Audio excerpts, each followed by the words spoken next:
Hello, friends. I composed this play as my final attempt to cover areas of my professional and human experiences.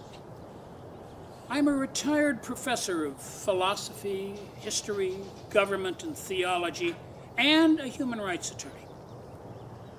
Early on, but with no particular training in economics, I realized that money is a major key to everything, so often given as a reason for one's success or sadness. My wife Jeannie and I committed ourselves to a lower middle class, voluntary, money-poor lifestyle for the last half-century. Because we never craved money, believing that the economic disparity of our world is unjust.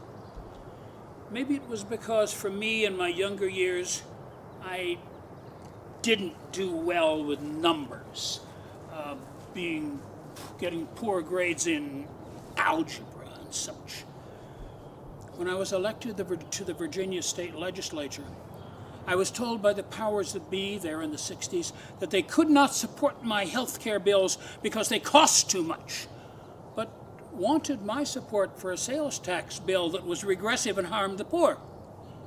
So it was then that I needed to understand what money was all about by studying economics, its intellectual meanings, and writing a book about it. So now that I've written 10 plays on other subjects, such as religion, philosophy, law, politics, and nonviolence, it's time for economics and money, and the love of it. So here it is. I've included 8 interesting characters from real life, 2 fictional ones, and 1 semi-fiction. The play's MC is Maximus Money, with an MC, a master of currency, known as Max. He will introduce you to 2 lady adversaries, the Reverend Doloria Mamona, DDD, a doctor of the divine dollar, known as Dolly, and Saint Miriam Magnifica, who calls herself Maggie for short. They will contend with historical economists in a debate, which Max will orchestrate. These will include Adam Smith, Karl Marx, Ayn Rand, John Maynard Keynes, Milton Friedman, Naomi Klein, Donald Trump, and Dorothy Day. You may be familiar with some of these characters, and others with whom you may not, but by the end of the play, you will have heard what they all have to say. By now, you must be aware of our erstwhile president and wannabe dictator, and you may be already aware of Dorothy Day and the Catholic worker. So without further ado, on we will go with the root of all evil. Is the love of money the root of all evil? I am green with anticipation to begin our play. Max, Dolly, and Maggie, please take the stage and let the money mesmerize us momentarily.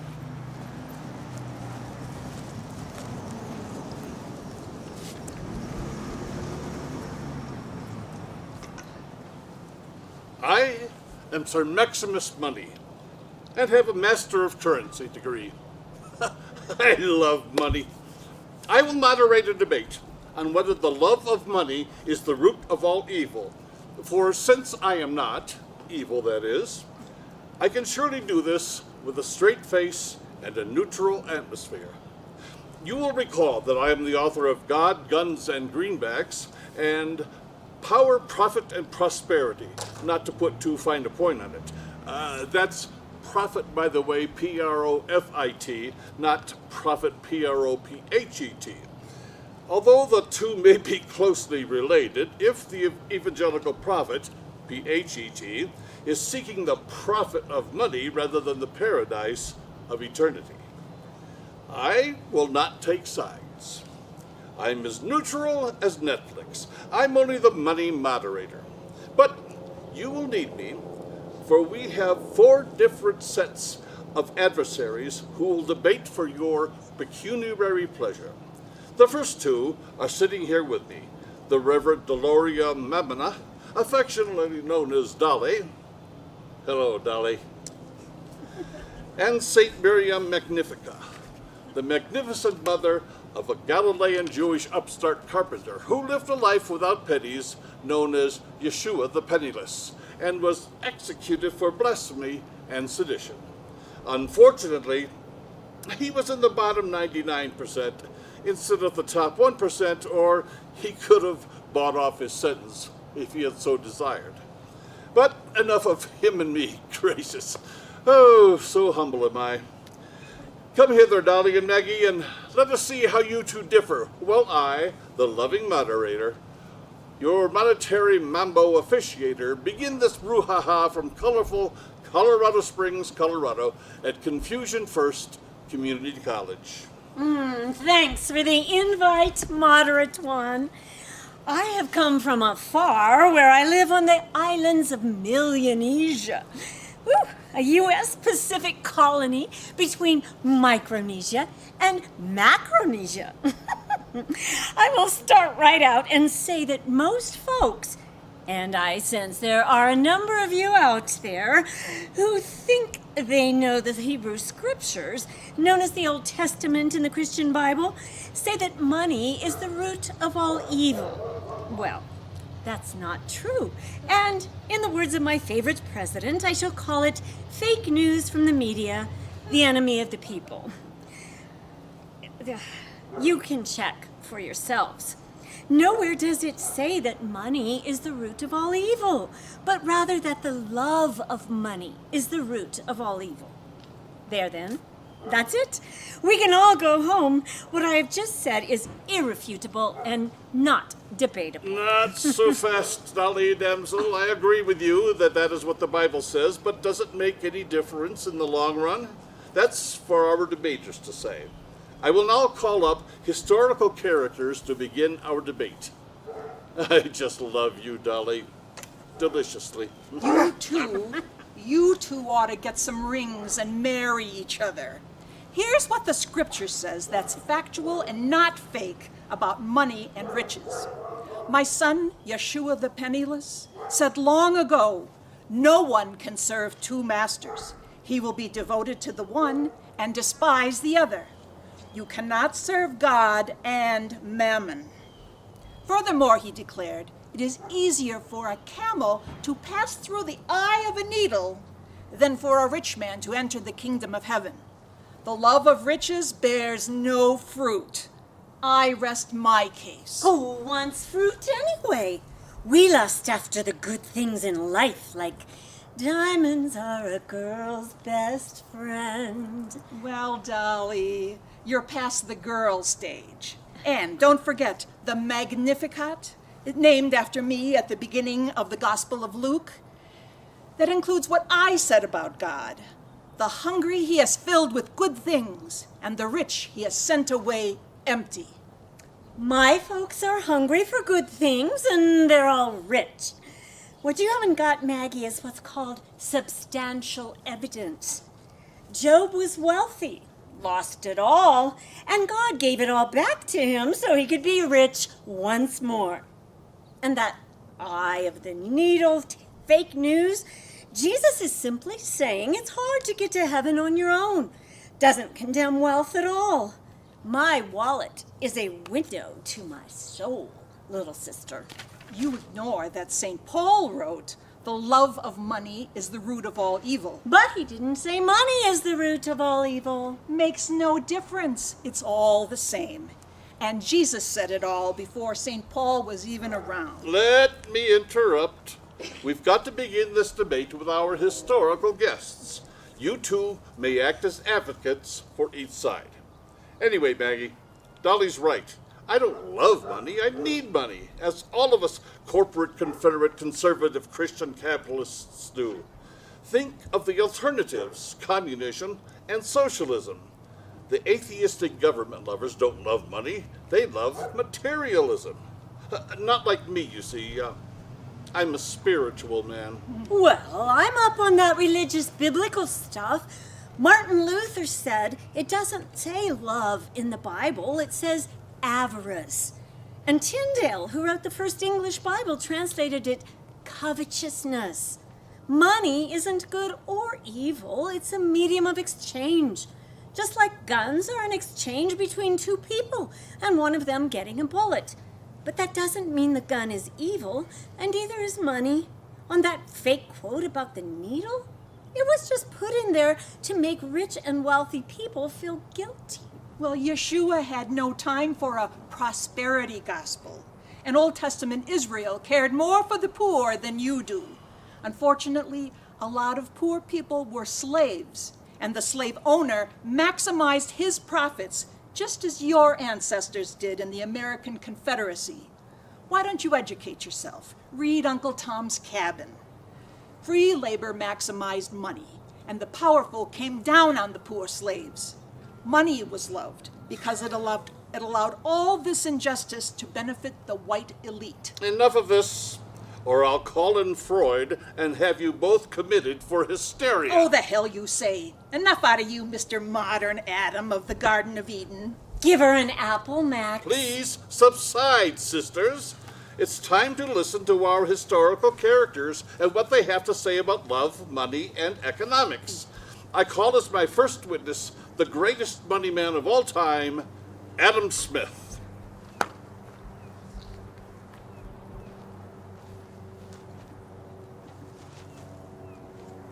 Where am I? Does not look like Scotland or England to me. But there's at least a golf course here. Mar-a-Lago, perhaps. Yes, I'll ask that gentleman over there the name of this place. He looks like some of those I knew in my lifetime. Jeremy Bentham, David Hume, and other such intellectual gentlemen. Empiricists, utilitarians, sympathetic to what I called free enterprise, or laissez-faire, if you're French. But he does not look English or French. I say, sir, do I know you? Guten Tag, mein Freund. As you can see, I am German. But I lived in your country at least a half century after you. And sorry to say, not a fan of yours. I am Herr Karl Marx. But sad to say, it looks like we're both in the same boat here. Overseas from England. Das ist nicht gut. It's a foreign country, and I noticed that they have no gold or silver here. Just some flimsy paper they call the dollar, and a whole bunch of people walking around with something in their ears, maybe. Oh, excuse me, gentlemen. I'm worth 1 million of those gold and silver coins. Let me introduce myself. I am the doctor of the divine dollar, the Reverend Deloria Mamina, DDD. And not to be confused with DDT. Excuse me, Dolly. Welcome, gentlemen. I am the moderator of this occasion that has brought you here to debate each other at our conference on money. But You have come here from afar and the past. But how? Don't ask. These women have already asked too many questions and given me too many answers. Looks like it doesn't pay to be magnificent. Say, dudes, I'm St. Miriam Magnifica, a pure virgin, unlike Dolly here. What's up? They are up, not you and Dolly. And now let us debate as my corporate sponsor, Love Our Money, presents the greatest capitalist and socialist of all times, Adam Smith and Karl Marx. Well, doesn't that put you in a capitalist conflict of interest, Max? I am not a capitalist. Never used the word. And I am not a Marxist. People have changed my meaning around. But you're both economists concerned about wealth, and that's what we're here for. Well, as you may have guessed, Carl, I am a Christian and you are an atheist. But your partner, Friedrich Engels, was very much taken with the economics of early Christianity. Let me refresh your memory. Before my penniless son returned to his father's kingdom in another world, he spilled the money changers' tables and accused the locals of making his father's earthly house a marketplace run by a den of thieves. When his followers later organized their religious community, they said this: "We who believed held all things in common. We each sold our property and possessions and divided everything among ourselves according to our needs. Our community was one of heart and mind, and no one claimed his possessions as his own because we held everything in common. That was the economic basis of original Christianity, and might I add, Adam, no usury, excessive interest. Yes, Engels wrote, from each according to his ability, to each according to his need. But by the time Engels lived, as much before, Christians were no longer sharing their goods in common. You are so right. First, Emperor Constantine came along and took over the Christian religion. He spent all his money on wars and ignored the poverty and plight of his peasants, making himself and his lords the masters over them. He held all in common, but only for himself, dominating religion, politics, and economics for many centuries, along with his successors, the kings and emperors of Europe. And then I came along, for I was dominated by kings, and being no communist or Christian, mind you, as you say, a capitalist, I turned to economics upside down. I freed enterprise, my word, from the control of the kings. Well, did you aim to free the poor as my son did, Adam? He didn't, but I did. I did, but in a more realistic way. I succeeded, and I remained alive as well. To do so, I wrote The Wealth of Nations and The Theory of Mortal Sentiments. You'll be surprised at what I have to say as I quote from them.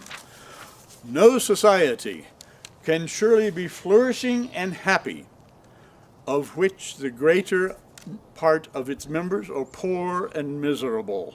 Civil government, so far as it is instituted for the security of property, is in reality instituted for the defense of the rich against the poor, or those who have some property against those who have none at all. The laboring poor, the great body of people, must necessarily fail unless government takes some pains to prevent it. And here's my realistic way. The man of the most perfect virtue is he who joins to the most perfect command of his original and selfish feelings. It is not from the benevolence of the baker, the butcher, the brewer that we expect our dinner, but from their regards to our own interests. Their own interests. We will address not to their humanity, but to their self-love, and never talk to them of our own necessities, but of their advantages. Nobody but a beggar chooses to depend chiefly upon the benevolence of his fellow citizens. I need to bring order to the process. Socialism is defined as the government ownership of the major means of production, and politically it can be combined with either a democracy or a dictatorship. Now, capitalism is the private corporate ownership of all economic enterprise for the benefit of the capitalist to maximize profits, which eventually trickles down to benefit the 99%. Now, there are some middle grounds such as the cooperative system and communitarianism, both based on social democracy, but we'll get to that later. Bitte, hear me out. I have the greatest alternative to all those other isms, as well as those phony utopian and Fabian societies. H.G. Wells, G.B. Shaw, Dickens, Owen, Fourier, Saint-Simon, J.S. Mill, Thomas More, J. Swift. Even my partner, Engels, was a softie. Christianity is all morals, but socialism, the Marxist type, is all science. And as for you, Adam, the butcher indeed. Capitalism is devoid of morals, too.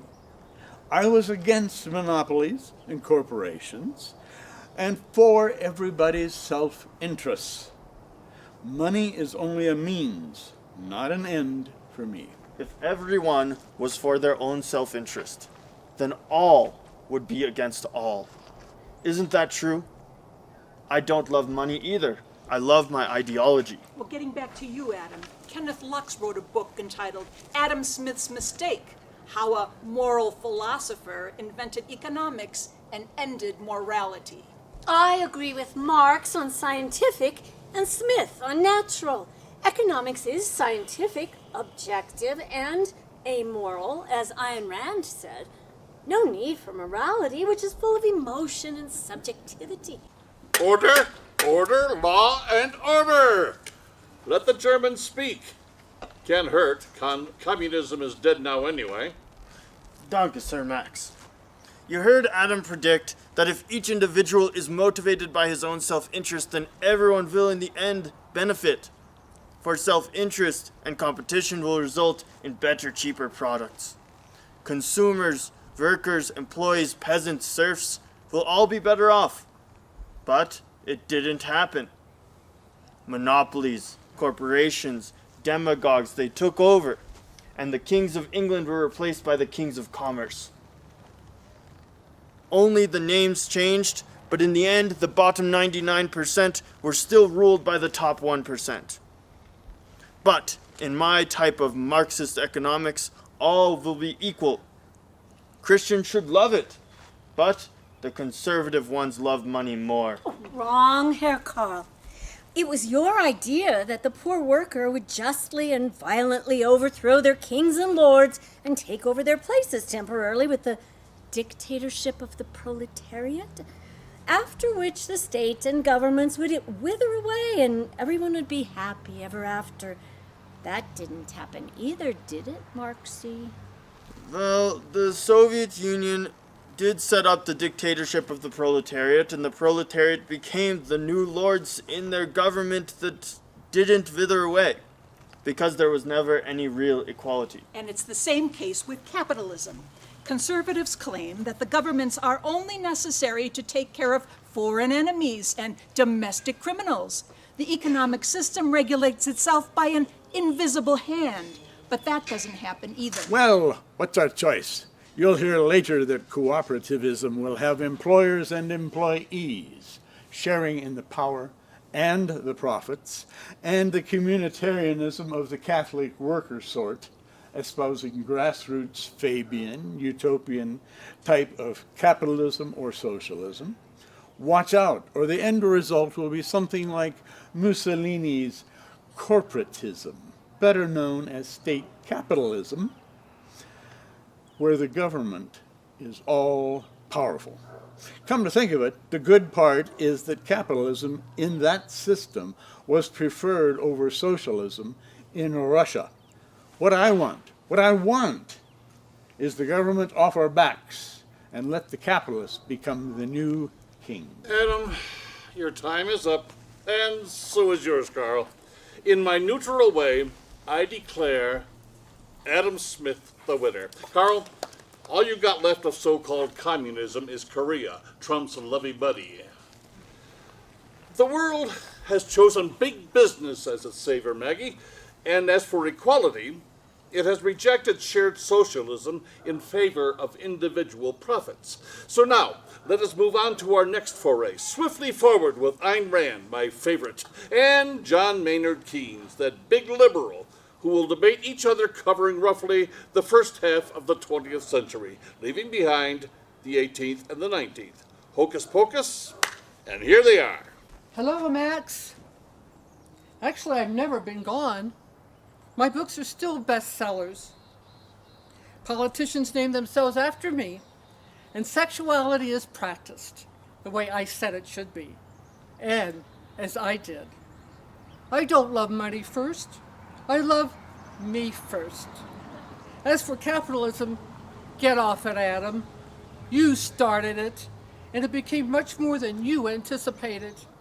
A free, pure, uncontrolled, unregulated enterprise. Hello, Max. Still up to your so-called neutral moderator's role? By the way, I was born a conservative. am a moderate, and described by liberals to be one, countering conservative beliefs. And hello, Dolly.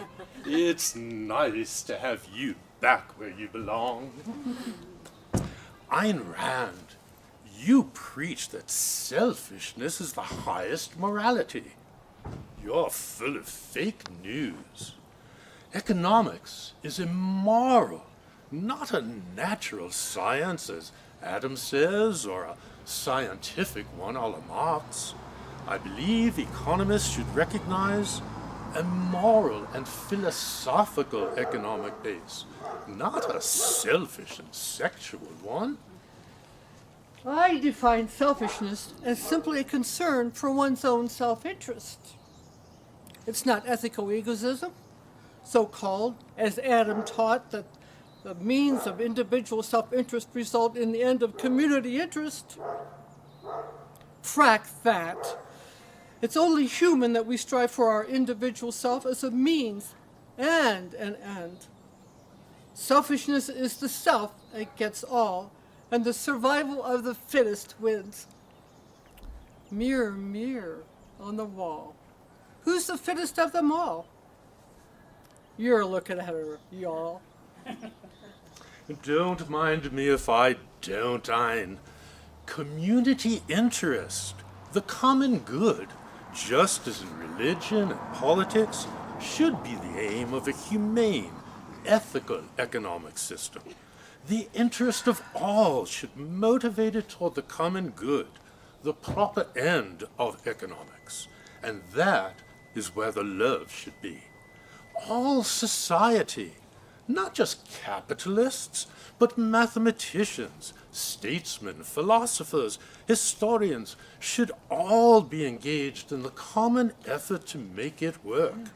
I have laid out my theory in my book, The General Theory of Employment, Interest, and Money, which I will explain in detail now.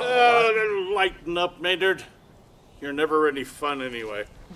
That's why I'm back where I belong, to have some fun. I'll say, furthering one's life is good. That which threatens it is bad. Economic production is the central condition of the rational man's life.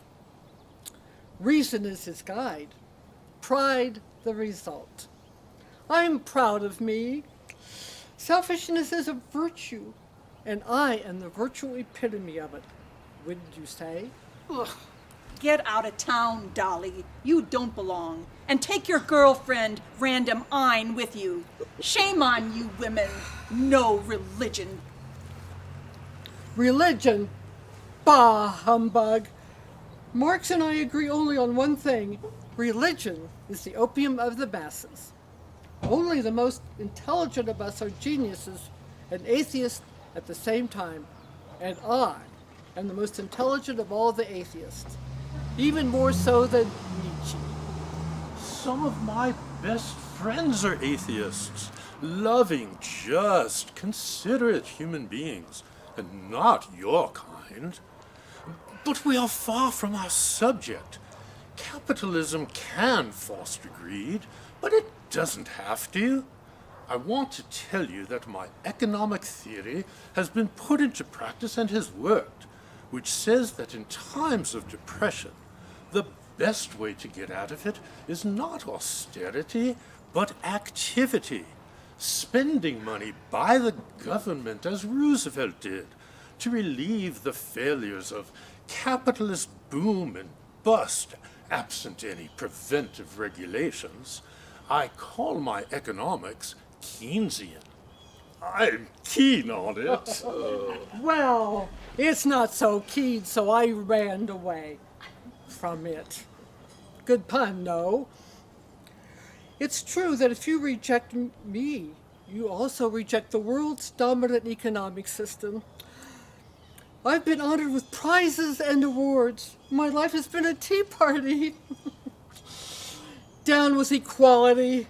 Quit trying to help the mediocre, the poor, the maimed by government subsidies. The Superman will save us. The will to power. Just read Nietzsche. And if you don't like that, Didn't you hear Jesus say that the poor will always be with you, Maggie? Yes, I guess he knew that people like you would see to it. He told the rich man, if you really want to be perfect, sell what you have and give it to the poor, and you will have riches in heaven.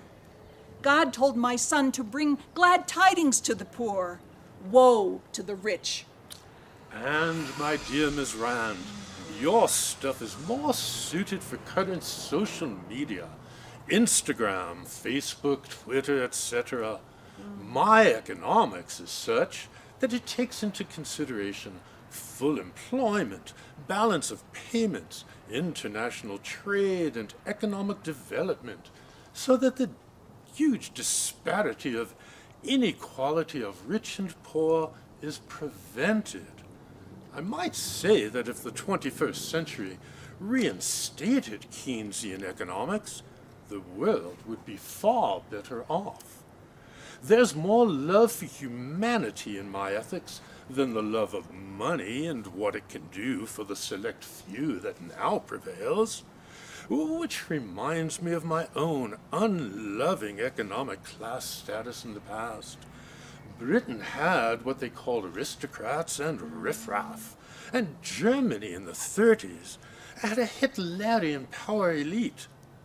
Isn't it ironic that in your day, Germany is more democratic than Rand's good old USA, which has a greedy, moneyed class based on the accumulation of riches? Hold on, Maynard O'Pell. I decide who's right and wrong and what classes are good and bad. I say Ayn Rand won and you lost. So good you are, Mr. Moderator. All we need to do is tweet out our presumptions and allegations, and if we do it often enough, we will win and trump them all. What's up next, Maxie? I call Milton Friedman, America's great economist of the second half of the 20th century, front and center. Well, that's all? No opponent? Oh, I forgot. Yes, let's see. I think her name is Nomi Clean. Get your eyes checked. That's Naomi Klein, and she will take you to the cleaners. Oh, the saints shall have her say, but let us go onward. Hello, Uncle Milty. That's Milton to you, Reverend Mamana. I created the Chicago School of Economic Thought, which I derived from one of the founders of the Austrian or Vienna Circle, Friedrich Hayek.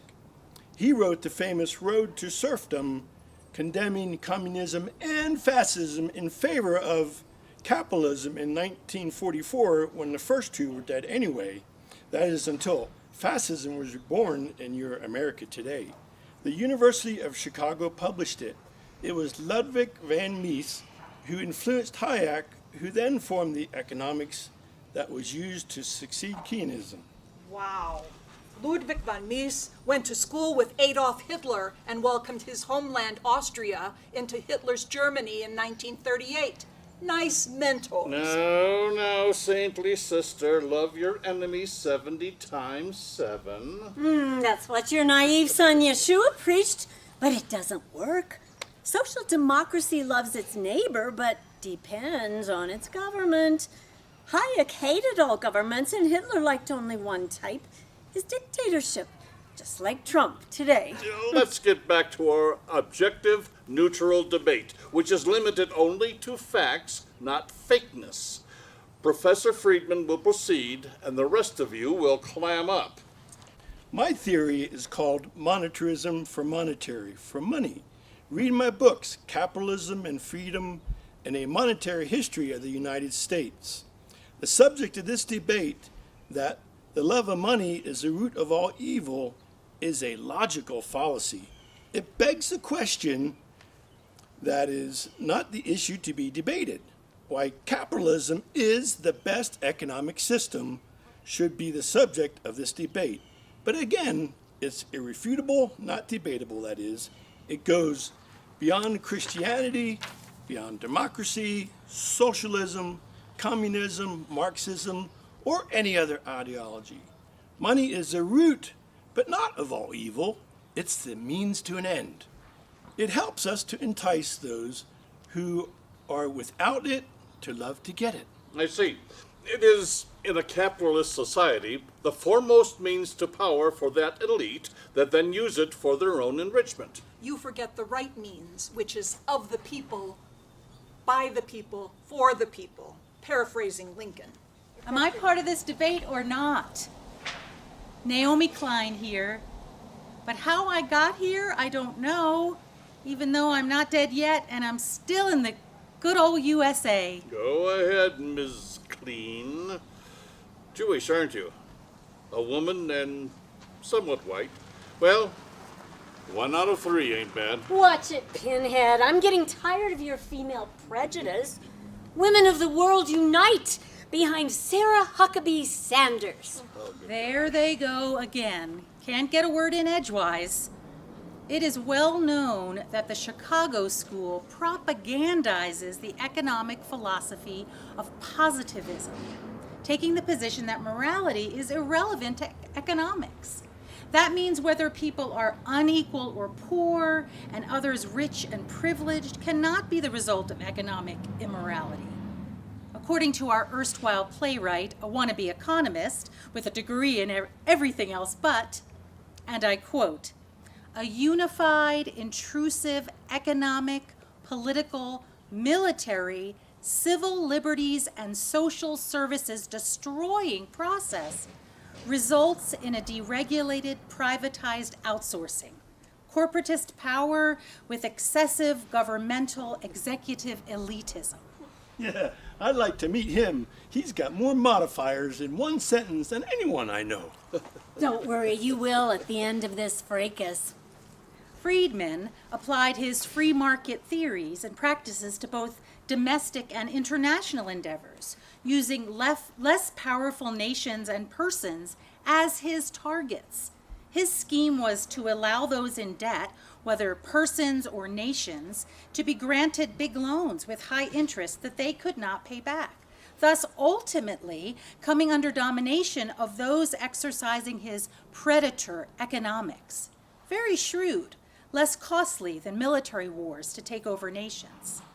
Friedman intentionally created an emergency situation or used it in a natural disaster event to create a shock treatment imposed on an unsuspecting people. He did it in 1973 Chile in support of dictator Pinochet's takeover. I write about it in The Shock Doctrine, Disaster Capitalism, as my friend John Perkins did in Confessions of an Economic Hitman. What does the love of money have to do with any of this? I declare Milty the winner. Love has everything to do with it because, except for the love of money, there is a total lack of love in these economic systems that create non-loving shock catastrophes. These two women are hysterical. I'm the exception. I think Dr. Friedman is cool. But let's bring on the great one who believes in his economics and loves it. The daddy of all emergencies, my favorite trumpeter, Donald J., our president and premier businessman. Let's make a deal with this guy to take over the world. What do you say, Max? Done, Your Highness. Here is His Holiness, the great dictator himself, DJT. Get out of town. That man is the greatest predator, not protector of American democracy. Keep the facts straight, for we know him as the faker of fake news, the master of lies, and the snake charmer himself. Are you claiming he's the devil himself? Not quite, but near enough. With that dubious introduction, I give you himself, the greatest DJ of them all, the disc jockey of America. Wait a minute. The Tea Party trumpeter has no adversary, and with you and Dolly all for him, and only me to keep you honest, I rise to the occasion and call for an opponent. Down, girl. You must know that your St. Paul said that women should be silent and sit in the back of the church, so away with you. Thank you, Mr. Max. Darn juicy things. That's DJT, my initials, standing for what's my private pleasure. But not in public, of course. I thought DJ stood for dumb jerk. Pardon my English. It stands for darling genius. Genius is spelled with the G, my reverend dummy. Whatever. I'm in charge. And here's why. I'm the best deal around. No wonder my friends are all fascists. Crown Prince of Arabia, Putin and Kim. Oh, I want to be like them. One strong man at the top. The strong and silent type. You're not so silent, DJ. I'm the holistic harbinger of money. I love it. I need it. And I use it. My holy trinity. I run America like a business and it's boom and bust daily. It's just a game for me. So, if money is the real deal, why don't you paint your hair green instead of that fake yellow? No. Money was never a big motivator for me. I started with millions from my father. It's just a way to keep score. The real excitement is playing the game, overcoming my opponent, insulting and degrading him. You see what happens when I do it? They all lick my boots. Look at Lindsey Graham. He's the best example. As soon as his buddy McCain croaked, he became my slave in the Senate. As moderator, my job is to seek neutral, objective clarity. So for us, money is a game, excitement. So I take it that you love money, POTUS, because it excites you as a game? You got it. It's like sex. I love pussycats, and doing them is my style. It's another game, and it excites me till my pants fall off. Oh, that's a big drop over nothing. The point is, you can't be too greedy. But I don't make deals for the money. I got more than I'll ever need. I do it to do it. Do what?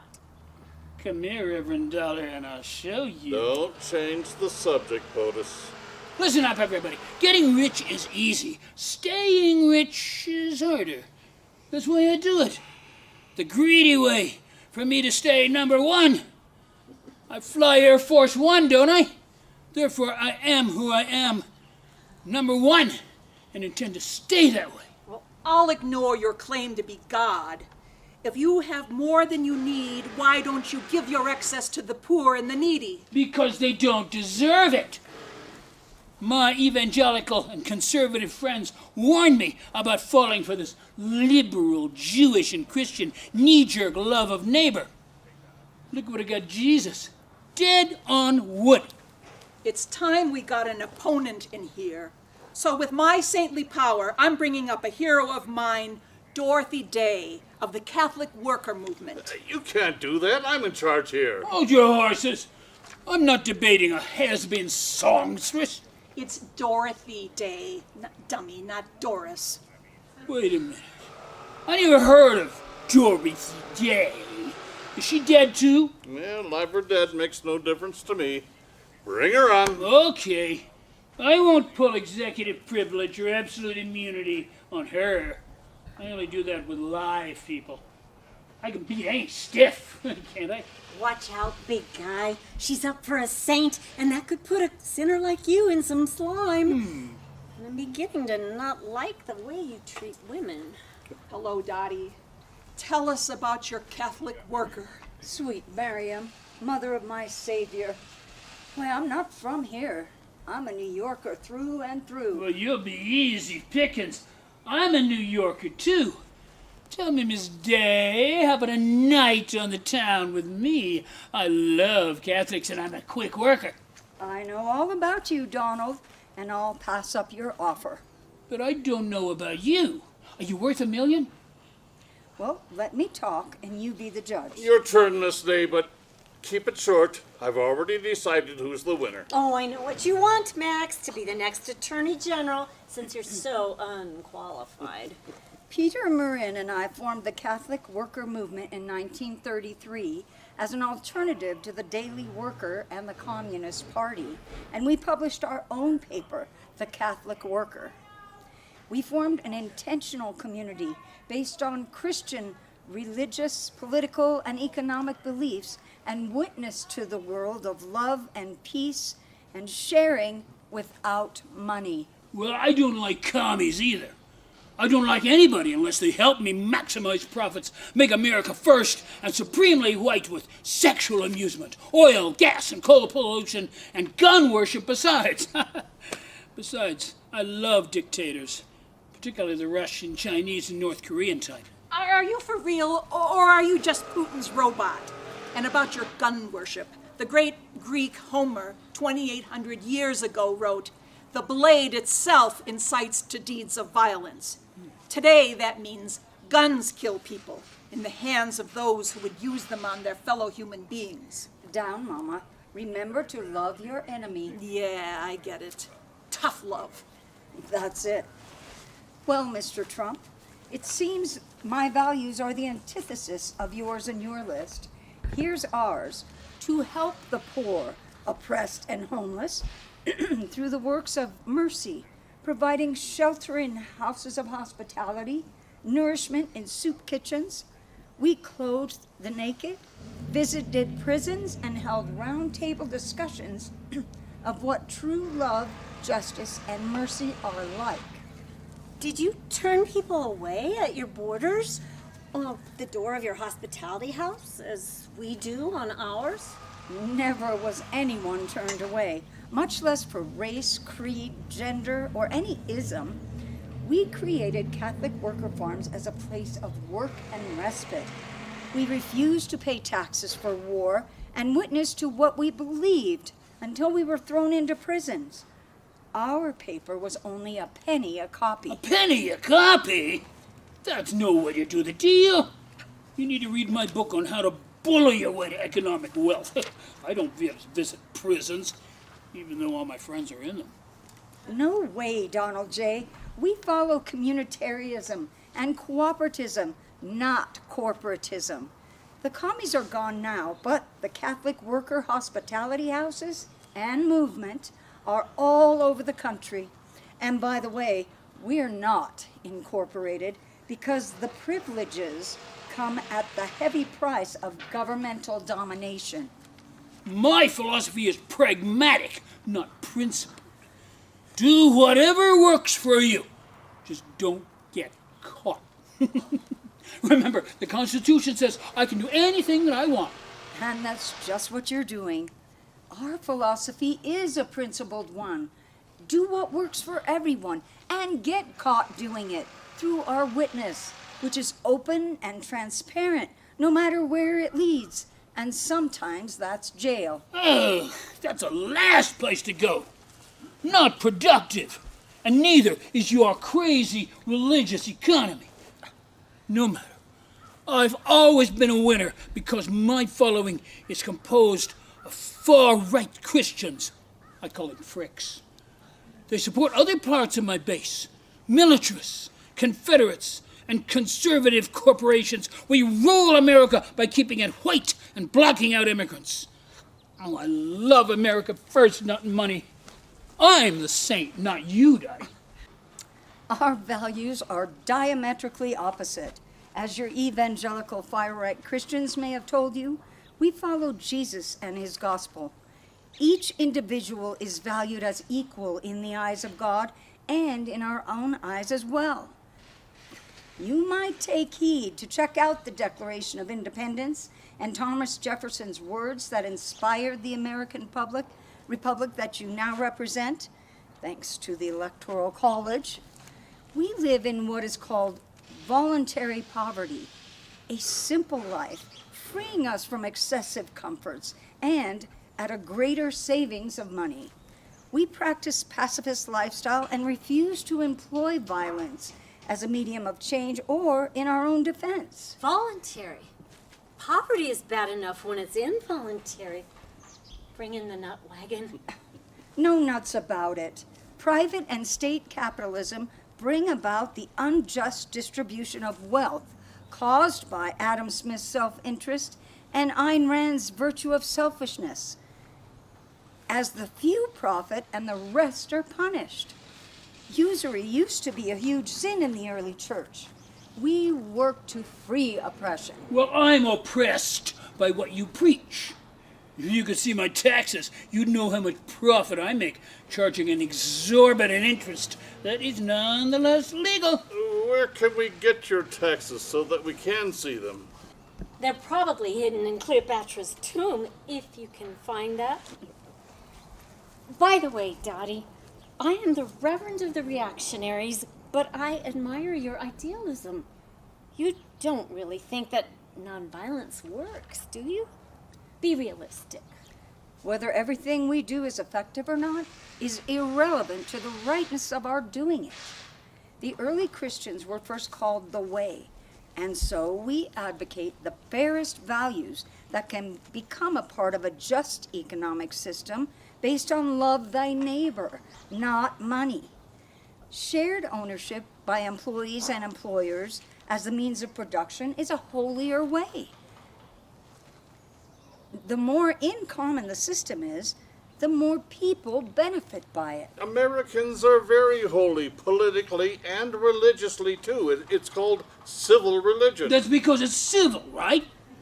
We worship our white nation's supremacy and make it great by expressing our love through public ritual and symbols like the flag, national anthems, sacred days, monuments, and battlefields. Our just violence is worshipped because it protects us from people like you, D.D. What's holy is the American dollar with the all-seeing eye on it, for it is the means that sets us apart above all else. I love what is holy, so I love money, but only American money. You advocate violent wars and capital punishment, the destruction of the environment, as well as Mother Earth through your coal, oil, and gas pollution, don't you? Sure do. Violence works. Just and unjust wars and unjust capital punishment? All us conservatives do. I believe in my absolutes, but not yours. What a tangent we've gone off on. What happened to the love of money is the root of all evil? The Catholic workers have replaced the love of money is the root of all evil with the love of humanity is the root of all people. I'm out of here. Back to Mar-a-Lago, where the buck is king. Oh, there's something about that line that I like. It's no house of hospitality unless you pay for it. And we certainly wouldn't be billionaires if we followed that voluntary poverty stuff. Well, now that I'm back in charge, hold on, Donald, and the rest of you. To conclude my objective, neutral moderation of this debate, Trumpy, you lost this one, I'm sorry to say. Dames have dolls have ganged up on you, and you have presented no substance for a debate. You talk only of bets and games and deals, many of which have gone wrong. Now, I have a game to play. Each of you will draw a quotation from this hat on the general topic. Oh, I gotta get these. Thank you. General topic of love and money and evil, and see what other historical characters have to say before we quit for the day. We'll start with you, Dolly. All quotations are from Bartlett's Familiar Quotations. Before I do, I want to announce some breaking news. I've been converted. Who'da thunk? It's the female in me that has overcome the reactionary. Sorry, Trump, old topper, but your pussycat playtime is too much for me. If you don't love your money, Trump, who does? Whether it's a means or an end, it's all the same to you. Money is number one. All else is reduced to your possession and use, just as you have tried to manipulate and use Maggie, Dorothy, and me. Am I hearing right from the Reverend Laura Mamma, Doctor of the Dollar? Henceforth, I'm just plain Hello, Dolly. And my tune is Happy Days Are Here Again. Stifle it, turncoat. I'm no longer neutral about you. Pluck out your quote now and tell us who the author is. All right. This is from The Millionaire's Gospel, a Japanese composition. Mothers and fathers give us life, but it is money alone which preserves life. Saints in heaven preserve us. See? Parents ain't so grand after all. Maggie, you're next. Dig away. Oh, goody. I got Pope Leo. Oops, he comes out only so-so. Well, what do you expect? He's got the Vatican treasures to think about. What does he say, Maggie Messup? It is one thing to possess money, and another to use it as one pleases. 1 out of 2 is not bad. Okay, Dottie, go for it. Oh, I got Ecclesiastes. But that's from the Old, not the New Testament. That's Hebrew scriptures, thank you. We Jews said it first. By the way, I joined those other women, so trump you, Donald. I decline, Naomi Klein. The Christians publicized it first, remember? Teach ye all nations. It got around. Must have if you heard it. It says, "A feast makes for laughter, and wine makes us merry. But money answered all things." Huh, not in my book. Poor loser. You don't have any money anyway. Front and center, Adam Smith, great god of capitalism. Uh-huh. And this is from Robert Burton. The rich are possessed by their money. Then they are a possession of it. That's why, if you read me carefully, I wrote in favor of spreading the possession of money among the middle class and poor, and taking some of it away from the rich kings and nobles by self-interested competition. Well, your system failed and was replaced by mine. Only for a while. Maybe there's something better than both, but I digress. Carl, do it. Oh, this is from Mr. Dooley by Peter Finley Dunn. He made money because he honestly loved it with an innocent affection. The reason you don't have money is because you don't love it for itself alone. Well, we can't take Mr. Dooley seriously. He is a fictional character. I suggest you read my Das Kapital and the Communist Manifesto, where both government and money are not loved but hated. That's all. Maynard, reach for one. Carl, be truthful. What you wrote inspired the Soviets to have an everlasting dictatorship that never withered away. In my case, I started off as an economic conservative, but later moved in the direction, as my friend John Stuart Mill did, of becoming a moderate liberal. Let's see what I've got here. Oh, what do you know? It's a quote of mine. The love of money as a possession, distinguished from the love of money as a means to the enjoyment and realities of life, will be recognized for what it is, a somewhat disgusting morbidity, one of those semi-charmed, semi-pathological propensities which one hands over with a shudder to the specialists in mental disease. Long-winded at best you are. My, such big words. Trying to outdo Churchill, no doubt. Welcome back, Ein. Hey, get some good pickings. I'm with you. Selfish all the way, but always neutral. Thank you.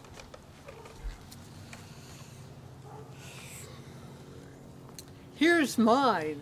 Sophocles said, "There is nothing in the world so demoralizing as money." But I know more than Sophocles. There is nothing in the world as demoralizing as morality. Those Greeks were all sissies. Their sexuality was uncontrolled. Well, mine was too. I guess. Women of the world unite and stand up to Maggie, Dolly, and Dottie. We haven't heard from you, Naomi. Okay, Miss Klein, you're on.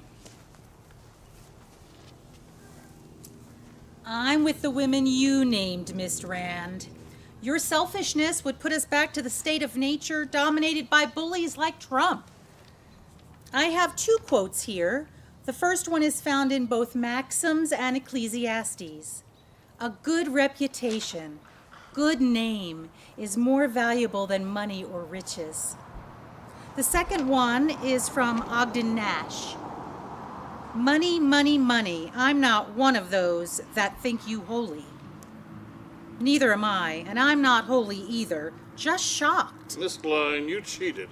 Sounds like you got 3 instead of 1. Good going, Naomi. 3 is a trinity, and I'm the holy one, and money is not. God said it isn't, and I'm with him. Who's left? It's your turn, Uncle Milty. Will you pick a quote? I'll give you time to defend yourself if it's not to your liking. That's the only way to be objective in this debate. You're right, Max.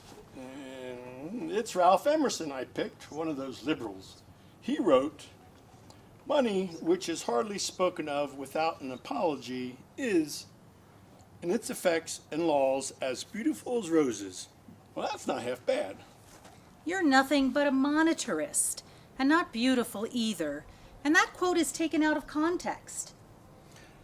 Without money, a man is a beast. But bringing money, you shall always be a welcome guest. And that's from Anonymous. And you're not a welcome guest in my shock doctrine, Naomi. That's nonsensical, nobody. Milton, my monetary man with your little insults. I'm the biggest and best insulter in history, and I haven't been given a chance to do it my way. Here's your chance, great wannabe dictator. There's only one quote left in the bottom of the hat, so I guess it's your turn in the hat, so to speak. Yikes! What a strange name. Never heard of him. Sounds Mediterranean. And if he's French, he's not my favorite. All those European types believe in the climate change hoax and treaties with Iran. Can't amount to much if I never heard of him. Says here he wrote a book in 1828 called Democracy in America. Oh, that stuff again. It's old news and probably fake because it's before me. Let's see, he says, "I know of no country where the love of money has taken stronger hold in the affections of man, and where a profounder contempt is expressed for the theory of the permanent equality of property." Not so bad, I can go with that. I love money.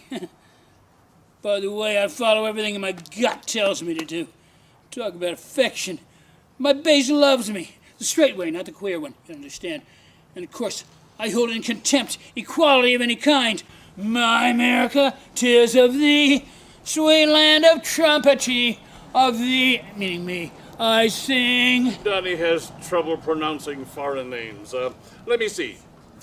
It's Alexis de Tocqueville. Oh, good choice, de Tocqueville. I'll buy that.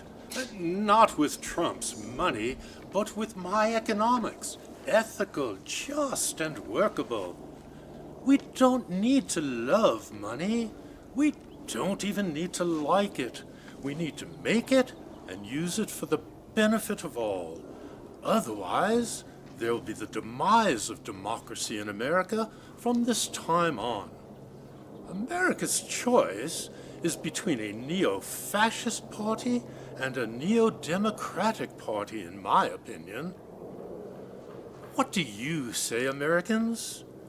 Will you vote for democracy in America in 2020? Or for dictatorship in America from that time on? That's it. I declare this debate is over, and the majority of us are agreed that the love of money is the root of all evil. And by the way, the love of women is better, and it's not debatable. I give up. Majority rules. I never dreamed it would. Dr. Freud, where are you? And that's my cue. I'm not Dr. Freud or Dr. Phil. I'm Dr. Bill.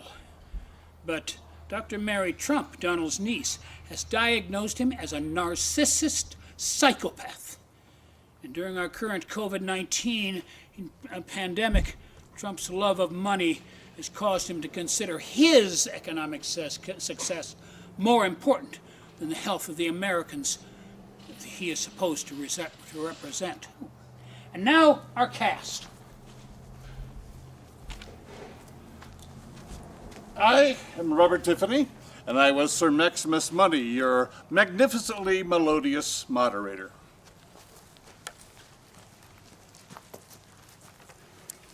I'm Mary Sprunger-Fraze, and I played the Reverend Deloria Mamina DDD. I'm Sue Bachman. I played Saint Miriam Magnifica, the mother of Yeshua.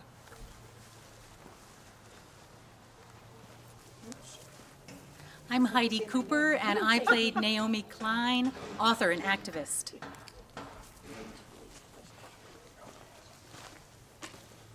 I am Ken McKay, and I played Adam Smith, economist. My name is Barack Ben-Amots, and I played Karl Marx.